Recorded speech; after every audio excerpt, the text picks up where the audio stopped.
नमस्कार दोस्तों।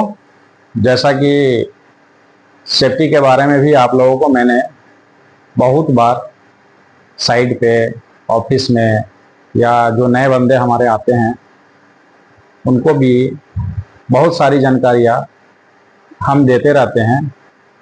लेकिन इसके बावजूद भी कुछ वर्कर ऐसे हैं जो लापरवाही के कारण गलतियाँ कर बैठते हैं, जिसका कारण होता है कि उनको चोट लग जाती है, उनको दर्द सहना पड़ता है, जिसके कारण कंपनी के बाकी वर्कर भी डिस्टर्ब होते हैं, स्टाफ भी डिस्टर्ब होते हैं, या ज़्यादा होता है हॉस्पिटल लेके जाना पड़ता है, जिससे साइट का माहौल ख़राब होता है।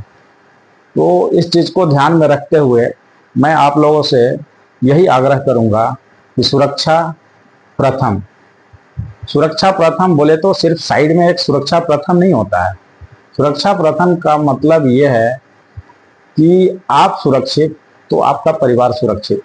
ये एक छोटी सी कहानी समझिए, लेकिन ये बहुत बड़ी कहानी भी है, क्योंकि आप जब तक सुरक्षित नहीं रहेंगे तो आपका परिवार सुरक्षित नहीं रह सकता है। इस चीज को आपको दिमाग में रखना ही पड़ेगा। आप वो एक चीज मैं खासकर स्पेशल बताना चाहता हूँ कि सुबह में जो आप लोग जाते हैं, जैसे हमारे स्टाफ टूल बॉक्स मीटिंग करते हैं, उसमें डेली कुछ ना कुछ नया तरीका से कुछ अलग अलग हट के टॉपिक पे बताते हैं।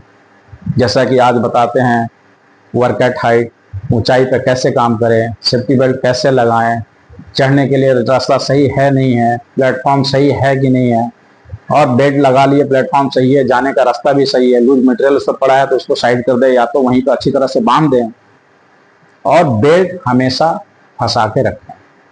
बहुत सा वर्कर ऐसे होते हैं जो उनको लगता है कि उसमें सेफ्टी बेल्ट में 2 लैनयार्ड होता है, 2 रस्सी होती है, लेकिन ये कोई ऐसा वर्कर है जो काट दिए हैं। उनको लगता है कि 2 बेकार है, हमारे लिए एक ही काफी है। नहीं दोस्तों, ऐसा नहीं है। उसमें 2 रस्सी इसलिए दिया गया है कि जब भी आप प्लेटफॉर्म चेंज करोगे तो एक रस्सी फंसाओगे और एक रस्सी को खोल करके आप प्लेटफॉर्म चेंज करने के लिए आप इस्तेमाल करोगे, फिर पहले वाला खोलोगे, फिर आगे बढ़ोगे। इस तरह से कहने का मतलब है यही है कि आपका एक बेल्ट हमेशा फंसा रहेगा, क्योंकि चेंज करने के दौरान अगर गलती से पैर फिसलता है तो आपकी एक बेल्ट हमेशा फंसी हुई है और आप गिरने से बच जाओगे। मेरा कहने का मतलब यह है कि आप बच जाओगे, मतलब आपके घर में फोन जाएगा, साइड पे फर्स्ट एडर के पास फोन जाएगा, या साइड स्टाफ और senior engineer, project manager, client, सब माहौल खराब होता है। तो एक बेल्ट के वजह से आप गिरोगे, आपको तो जो दर्द सहना है वो तो सहना ही है, पूरे साइड का माहौल भी खराब होता है। और आप अगर हॉस्पिटल में पड़े रहोगे तो आपको 2 महीना, 1 महीना, मान लीजिए अगर कंपनी कुछ दे भी देती है तो क्या आपका उससे लाइफ चलेगा? नहीं, कभी नहीं। इसलिए आपको दिमाग में ये चीज रखना है कि हमको किसी भी हाल में यहाँ से पैसा लेके जाना है, यहाँ छोड़ के नहीं जाना है। और कैसे जाना है? हंसते हुए, एकदम जैसे हम आए थे कि हम आए हैं काम करने के लिए, घर में पैसा कमा कर देने के लिए।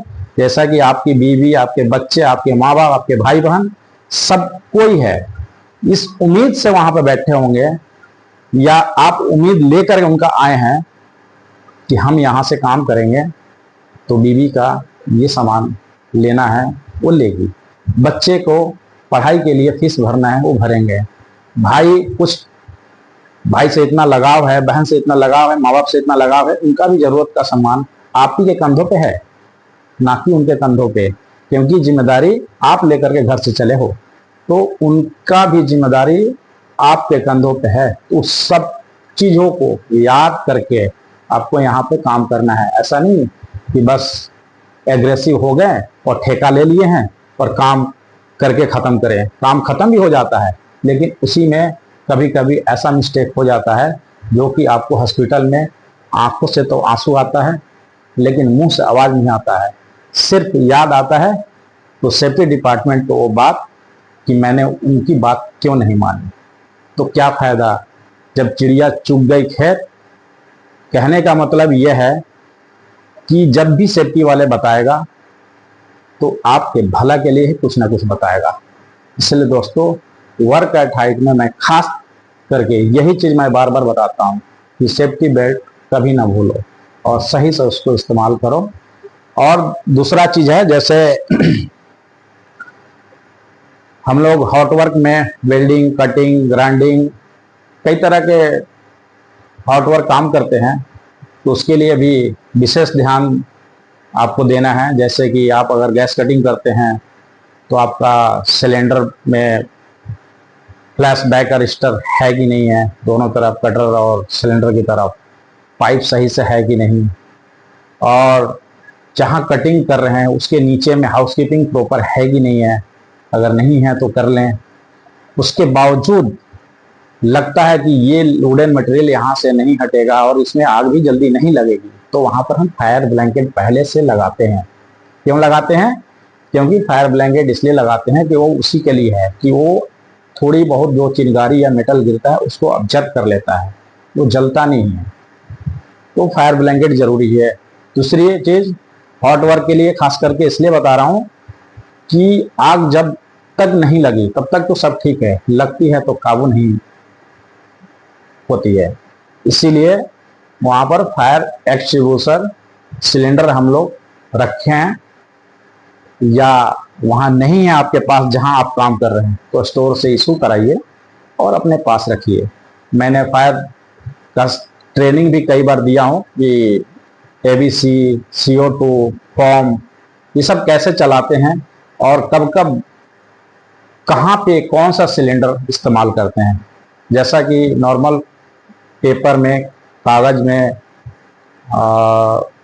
कपड़े में, नॉर्मल चीज़ों में जो आग लग जाती है थोड़ी बहुत, तो हम लोग सैंड से भी वहाँ पे या पानी से हम लोग आग बुझा लेते हैं। लेकिन ये कंफर्म होना चाहिए कि वहाँ पे पानी डालने से पहले कोई बिजली का तार वगैरह वहाँ से ना गुजरे, क्योंकि उसमें करंट लगने का खतरा है। दूसरा चीज, अगर कंफर्म हो जाएंगे कि यहाँ पर कोई भी बिजली का तार ना हो तो उसमें पानी और मिट्टी से या सैंड से हम लोग बुझा सकते हैं।